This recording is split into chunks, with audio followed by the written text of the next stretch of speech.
Hi, everybody. Welcome to Grab Your Keys. I am excited about this guest that I feel like I've known forever. You have been in the mortgage industry forever. I actually know that you're a 50. I'm going to read from LinkedIn because it's so much.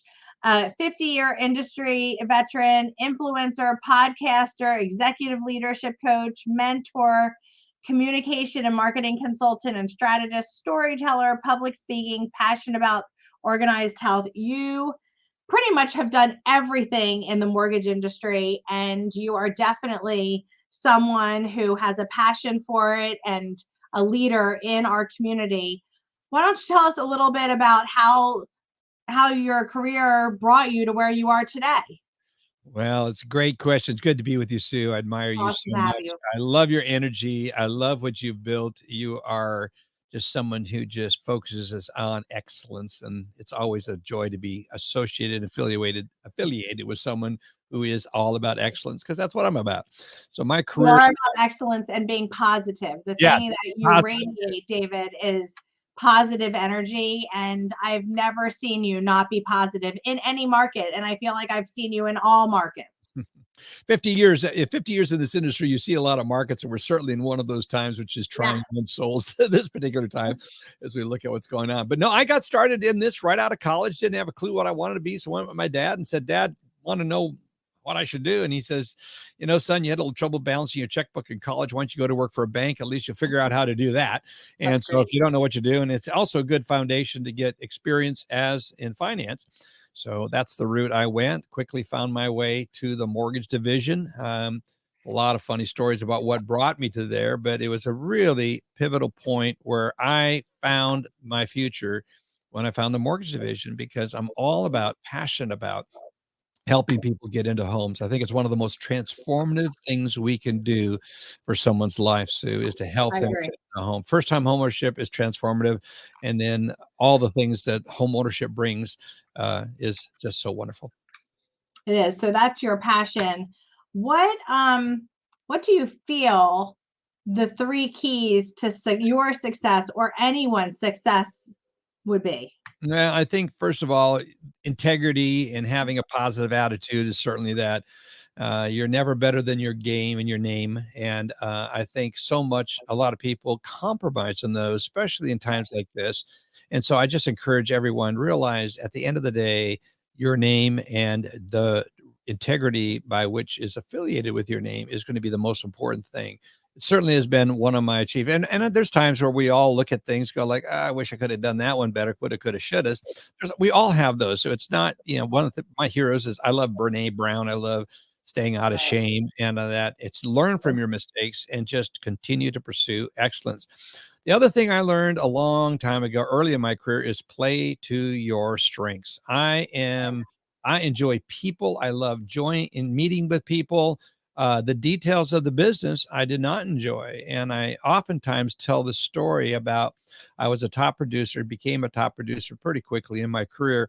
And my idea of a complete 1003 was a scribbled out last name, some basic information in there, someone I was more interested in getting to know them than writing down all the details. Right. So, and then I had also dyslexia. So adding up a column of numbers to get the same answer twice was a challenge, because the numbers move around in a dyslexic brain's eyes. The three and the four switch columns here. It's Right. difficult to get the answer. So what I found out, well, I was a top producer. The bank I was working for, the compliance department prevailed on the president of the bank, who hired me and said, you know what, he may be a good producer, but he's creating us a lot of liability. His packages are pretty sloppy. We have to work extra hard on them. And then we have to really work on redisclosing, because of the issues he has. We need to get rid of him. He's a risk to the bank. And so anytime you listen to your compliance department, now you need to listen, but when they start running production, that's a problem. Correct. Well, what he did is he made a trip out to fire me and to get rid of me. He knew he was going to make someone's day. I'll never forget this day. I thought he was bringing me out I won another award or something. I mean, I was doing well and never envisioned I'd be getting fired. So he was conflicted by that. So he went to a friend of his place. The guy had a master's degree in business, but he loved working with cars. So he had an auto body car and the shop. And so the president of the bank stopped in there and talked to him and said, hey, I've got to fire this guy. He's the top producer. And He says, you're doing what? You're getting rid of your top producer? That doesn't make any sense. Why is that? He says, well, we're a bank. He can't add up a column numbers and get the same answer twice. I said, well, how good is he? And then he told me, hold on, how good. He says, you're crazy. You're making someone's day. Your competition's going to be rejoicing over this. He said, okay, what would you do? He said, I would buy him a car, get him 1 or 2 or 3 assistants to do all the things he can't do well, and have him go get more loans. And the guy goes, why didn't I think of that? So I, in the course of getting fired, found the importance. He sat down with me, did come out to my office. They did find a recently repossessed car that the bank had. They gave it to me and they said, Dave, you can never touch another paper. Just go out and get more business. We're bringing on 2 assistants to you right away. We'll get a 3rd one for you as soon as the volume warrants it. And I found something there that was so important. I think, number 1 is play to your strengths. Number 2 is know your weaknesses. I didn't appreciate my weaknesses, and I had to develop skills around there. So the keys to my success, I would say, is first of all, integrity. Second of all, is I've learned to play to my strengths, learn to do what I'm really, really good at, and then surround myself with people that do well where I'm weak. And that's been just a formula that has worked market in and market out. Yeah, I totally agree. And I feel I understand the dyslexic brain very well.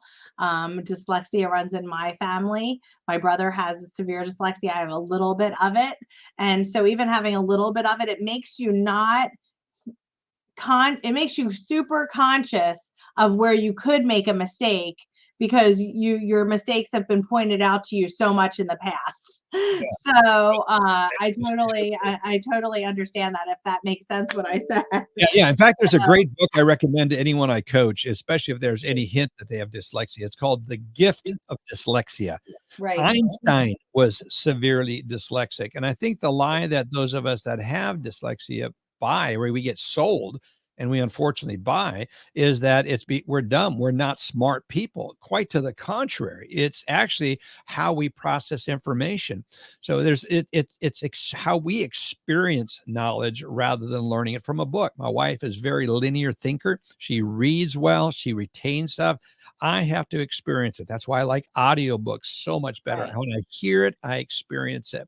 So anyone listening to this and you suspect you have it, or a family member or a boss that has it, get them the book, The Gift of Dyslexia. I love that. Turn the whole thing around for them. And they'll It's see amazing to see how many CEOs and executives who have made it through the tough times of climbing that, when they finally get to where their brain can experience the big picture of things, how they excel so much because they have the people who can help them, rise to the occasion. And I love your story in that you were able to excel once you had the people around you that allowed you to get there. And I think that's so important. Even today, I always try to surround myself with people who are smarter than I am in what I'm not smart at. And I think you actually, I think I took a test with you one time, and it was your strengths and your weaknesses, and they were spot on. And I think that anyone who doesn't know what your weaknesses are, you need to go find what they are. Yeah, I think there's a lot of stronger person. I think there's a lot of assessment. I think self-discovery is one of the most important things we can do, understand who we are. And God, I believe in God. I believe there's a God design to all of us, Sue. And whether you hold a faith like I do, there's always a sense of knowing I am unique. And it's so important that we understand who we are. I recommend also The 6 Working Geniuses by Patrick Lencioni. It is a great assessment tool, along with either use your personality types. They all the various 4 humors, which is sanguine, phlegmatic, choleric, and melancholic, are the 4 humors that Hippocrates, the father of medicine, came up with. And out of all of that, all the personality tests go. So you have your personality. I'm a sanguine with a choleric tendency. You have a phlegmatic who's very much of an accountant type. The choleric is pure command general type. Melancholic is more of a social worker. So when you understand generally where you fit in that, and you understand those strengths, and then you also understand those weaknesses, then that really helps you. And then you put that along with the 6 Working Geniuses and find out where your genius is. and and there's three things that identifies your working genius, your working competency, and your working frustration. Again, these are assessments that will help every professional understand themselves and then be able to better perform based on that strength. Don't try to do the things you're bad at. Surround yourself with someone who does that well. Yeah, that's fabulous knowledge and fabulous information for anyone listening, because it will even help with loan officers or anyone in any sales career. Know who you're talking to. And also knowing, as a leader in any industry, you have to hone your skills constantly. I was listening to something that Simon Sinek said yesterday. Leaders not only lead, they learn. They're Yes. constant learners of honing their skills and knowing that it can be better, or they can, you know, speak to someone differently, or understand someone. So I love those two books. I'm going to order them today. Yeah, So those are I love Simon Sinek. We share a passion for that because, we oftentimes one of his famous statements is people don't do business with what you do, they do business with why you do it. And I think that's when you understand yourself, you get more insights into what makes you tick and why you're doing what you're doing. It gives you greater advantages in the marketplace because there's not another Sue out there. There's not another David Lykken out there. Whereas you are so wonderfully designed, Sue, and you're just a delight to be around. You're going to attract a customer base that is just drawn to you that I won't attract. And when we realize that and we get comfortable with that, and salespeople get comfortable with that, you're going to learn as a sales leader to having it as diverse a group as you possibly can, and then teach them who they are so that they play to their strength and know themselves and build an organization that greatly covers the landscape of all the various types of people out there. yeah, as I said, I love all that. I mean, I admire you so much for everything that you do, everything that you've taught me in the industry, because I was a young CEO when we first met. I Yes. think that I had only owned Centennial Lending for 1 year, and I had a lot to learn, and I needed to learn a lot so that I could grow the company to, where it is today, and hopefully where it's going in the future. And you've been so kind in that. But how did you know that this was such an important thing for people to understand and learn? How did you come up with that? How did you Well, know there was a need? Well, first of all, I mean, again, you talk to people. I think one of the things is what's your RQ? What's your relational abilities, your relational quotient and your emotional quotient. I think when we move people to action to do things, when we connect with people through emotions. Now you got to have logic. You got to have the facts. You got to have all the skills necessary to communicate about our complex industry and sometimes complex loan products. And how do you do that? Are you able to do it in such a way that they understand it logically, but you move them emotionally so that they're drawn into the right experience for them for what they're doing? So those are things that I learned early on. I think it was something I'm a music major, so I understand the music and how that can move your soul. So Yeah. I think that was there. It's interesting the number of musicians in the mortgage industry. There's a lot of us in it. So, but that's the things that I found to be what like for example, when I met you, Sue, I've never seen a more hungry CEO. You were new at it. You didn't hide from being new, and you didn't say, "Well, I'm going to be this." I mean, you were so honest and transparent. And anyone who's that, I think transparency is one of the things that So important. attracts us to people. You were so vulnerably transparent, yet confident. I think we hear, I can't be transparent because I can't reveal I'm weak. It's Well, your weakness is you're going to be your greatest strength if you surround yourself around all the things we're talking about here. What appealed to me, which drew me to you, Sue, was you knew you were young as a CEO and you were out genuinely asking questions and you listened and you acted on the severe influence that you put around you. And I had the privilege of being one of those individuals at Oh, that time. thank you. You Yeah. were you were I respect you so much, and you were somebody who I always admired and still admire. But it's knowing who to ask when you don't have the when you don't have the knowledge to find those places, to be in Lenders One and to be in the Mortgage Collaborative, so that you can Yeah. ask those questions with those peers who know better. So important. And that's why it's so important for people who have done it to give, and us to give to the next generation. Who do you admire, Uh, David? yeah, there's so many people in the Yeah, industry that I admire. And, David Stevens is one of those guys because he's for such a sure. deep student of this. David Kittle's a dear, dear friend, the founder of the Collaborative. But outside of our industry, Booker T. Washington's one of my favorite people. The statement that he made that I locked onto is success is not to be measured so much by the position that one has reached in life, but by the obstacles that they overcame getting there. As someone with dyslexia and growing up in a very small town in Minnesota, I didn't know if I had the skill set to succeed in this. And Sure. so I had to overcome a lot of it was self-imposed, a lot of it was lies. I didn't realize I had the intelligence that I did because of the confusion about dyslexia. I didn't understand it, didn't even know what it was back then. I'm 73 years old. We didn't understand it back in those days. And so I look at what I've overcome, and I look at what so many other people, I look at another Nick Vujicic, I think I'm saying his name wrong, but the guy that has no arms, no legs, Right, he's right, got this right. one little thing he calls a flipper. And you look at what an amazing individual. I love people that have overcome obstacles. I've got all my faculties, I've got all my fingers, members, arms, legs, everything else. But oftentimes, the things that are most severe are the things that you don't see Let's see. missing in someone's life.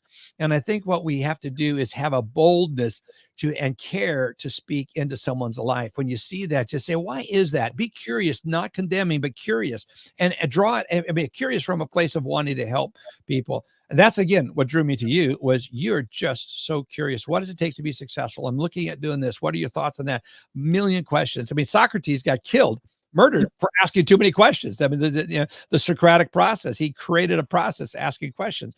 I think that's one thing we cannot stop doing, which is what Simon Sinek says. You just can't stop learning. There's a great book I just read over the weekend. I devoured it. It's by Dr. Henry Cloud. It says necessary endings. I think one of the things that we are going through in our industry right now is we have to put an end to some things, the way we've been doing it, how we've been paying, the compensations we've been paying, the cost structure that we've been paying. It is absolutely, it's the weight that's going to kill our industry, kill many companies, and they get a fixed cost and they can't get to a variable cost. Again, that is devastating to companies in these kind of times. If you're just burdened with a cost structure that's on your back and you don't have the revenue, or it's peaks and valleys, which is so cyclical, where our industry is so cyclical, and that fixed cost will kill. We've got to end that. It's a necessary thing we must end. Get that book. There's another book I recommend. It's Necessary Endings. It is so applicable for our industry right now. Okay, I'm writing them all down because I always listen to you. So I think I know what profession you would be if you were not in the mortgage industry, but you're so much you're an icon in the mortgage industry, but Okay. because you're just done so much for the mortgage industry. But if you didn't do all the things in mortgage, because there's so many, what profession would you be in? Well, it's really interesting, and I would never have answered this in my younger years, and so I will give you the answer in just a minute, but I'll share it in context with this. So, what again, Booker T. Washington's comment of what you had to overcome in high school. I was an outgoing kid. I'm a personable. I was nice, like, and all that. Wasn't the most popular kid in campus because I wasn't as athletic as I wished I had. I was a late bloomer, but I had the ability to communicate and people recognized it. So I wrestled. I was on the wrestling team. I had injured myself. So the coach asked me, Dave, we've got the normal person that runs the PA system not here. Would you do the introductions of our team and our guest team? Being the compliant kid, wanting to please the teacher, I said, sure, I'll be happy to do that. Confidently grabbed the mic, went up there, and then they handed me the roster of our team. Of course, I could pronounce the names of my kids I wrestled with. I knew our team. We were wrestling a community in Minnesota where I grew up, a lot of ethnic communities. We were wrestling a Czechoslovakian community. Do you know how they Czechs spell their name? It's all consonants. I Yeah. had no clue on how to pronounce these names. Now, again, I was asked to do it, so I'm going to try to be compliant and do what I was asked to do. So I went ahead and did my best. I slaughtered it so bad. Their team was on the floor laughing their asses off of the way I was pronouncing their names. And and we won, and they accused it because of how bad I slaughtered the name. I weakened them through laughter. But I made a vow, not in one other incident. I said, I make a vow, I will never speak in public. And I think we make vows to keep us from our destiny. So it was many years later, I got a phone call from Fox Business, and they said, Dave Lykken, we just saw you quoted. We'd like to have you as a guest on Fox Business. I got the phone call. It was a top producer at Fox, and I didn't know. I thought it was one of my friends playing a joke on me. Why Yeah. would someone so I hung up on the producer. I said, I don't know which one of my fans is putting you up to this, but I don't have time for this. I'm a busy guy. Hung up on the guy. Fortunately, he called back. He says, no, this is not. This is Eric Spinato. By the way, Eric has since passed away from COVID. Bless his heart. He passed away. But he said, this is not a joke. Write down this phone number. I'm Eric Spinato, and I want to talk to you. So I kid you not. I said, well, I'll play along with this joke. It sounds interesting. Sure enough, I called back the number, and I answered the phone. He says, Fox Business, now do you believe me? Can we cast the crap and get to you when I want you on? And I sat there floored, and I realized that if I had to do it over, it would be communications. I love podcasts. Television is one of those things. It's not about ego. It's about influence. And if you have a passion to help people, media, social media, national television, radio, podcasting, what you're doing. And so that was a long answer to get to this. I had to overcome some vows that I had made based on shame that I had incurred, but it almost kept me from going on and enjoying a career. Now I've been 15 years on national television as one of the talking heads. David Stevens and I both do that. I have done that quite a bit. And so that is the thing that I would do is if I had a greater chance, I would have gone into media and probably television. I really, that was not what I thought you were going to say. I thought you were going to say that you would be a musician. Well, I do enjoy music, but to be honest with you, Sue, I enjoy it, but there's so many outstanding musicians, and I'm not an outstanding musician. I want to be outstanding, and I think I love communication. So that's what it would be. So that would have been a good guess. One of the things that I truly love about you is you're such a great family man, a great dad, a great granddad. So I think that comes with the whole, when I asked, what's in the future for David? I know that your family's in there because I, admire, as someone who has children in their 20s. I know that was so important. I mean, that's one of the reasons that I, merged companies with Success Mortgage Partners, because I wanted that. I wanted there to be there more for my children. And I just was feeling I wasn't. So kudos to Owens for seeing what I saw in you and merging with you, because that has been a great partnership for you and them. It's a great, it's such a good fit. It's been, our cultures just fit, and it's been a fabulous partnership. So, but you were one of the reasons, because I was like, I want that family. I want to be there all the time. Like, I want to be present. And I always felt that, even seeing that through your social media, that you were so present in all of that. So what is in the future for David? Okay, first of all, what else could you even do? Well, you've done everything. continue to give back. At 73, I found a new gear, and I've got so much more in me, Sue, to give, and I want to give it. So number one, it'll be that. Yeah, family is so important. We're grandparents for the first time on May 31st by our youngest daughter, and October, I'm going to have to miss being in your fine city there for the annual conference, because our second granddaughter is being born at that same time, and I'm not going to miss it as much as I'm going to miss seeing all my friends and associates.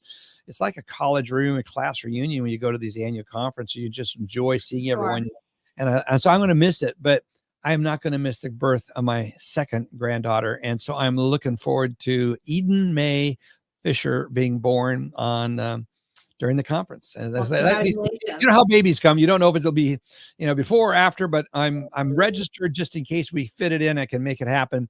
but most likely not going to be there. So that is the future for me. I have also gotten into flying again. I've always had the dream of flying, so I never have got, so I'm going to be doing that. But the thing I'm really passionate about is I want to continue to give into this industry. I think this is one of the most important industries to the foundation of the family, which goes I back to family, agree. which is getting people into homes, getting into a good home that is sustainable home ownership journey.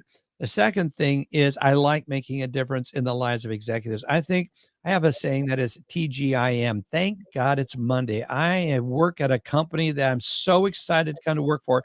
Sue, if I worked for you in your company, I'll be looking forward to it because I get to hang with Susan. I get to be with you. I get to be around you. And I think we need to create TGIM cultures where people look forward to going to work. They need to work. I love that. They need to Yep. work. And we need, it's good to have a TGIF. If you work your butt off all week long, it should be fine. Thank God it's Friday. I want to go be with family and friends. I want to do more of that. But we should create a culture. And that's what I really want to have as my legacy is I'm helping create cultures where people say TGIM, thank God it's money. I can't wait to get back to my other family, my work family, so I can be with them because I love them and enjoy them. And I love what I'm doing. Yeah, well, I love that you've been on this podcast, Grab Your Keys. I love the integrity, playing to your strengths, know your weaknesses. You've given so many fabulous nuggets today that everyone needs to take to heart in this market. And look at those books, The Gift of Dyslexia, The Six Working Geniuses, to name two of them. And you are just, as I said, a leader in this mortgage industry. And I thank you so much for your friendship Oh, and seeing you. I mean, it's just so great every time we do get to be together. You transformed at one point in time what Centennial Lending was and is. And I appreciate that from the bottom of my heart. You are just one in a million. So yeah. thank you so I much for your time. genuinely love you, Sue. You're just an amazing leader, and thank you for continuing to grow and pursuing and producing excellence in others. Thank you for what you're doing to our industry for our industry. Well, thank you. So everyone, grab your keys. Look forward to the next session with a great person. I will tell you who it is tomorrow when I have their podcast with them. And if you like what David was saying, like it and share it with as many people as you can on social media because we want to get out the TGIF and the TGIM because we want everyone to go to work happy and enjoy their leadership. So everyone go grab your keys and have a great day.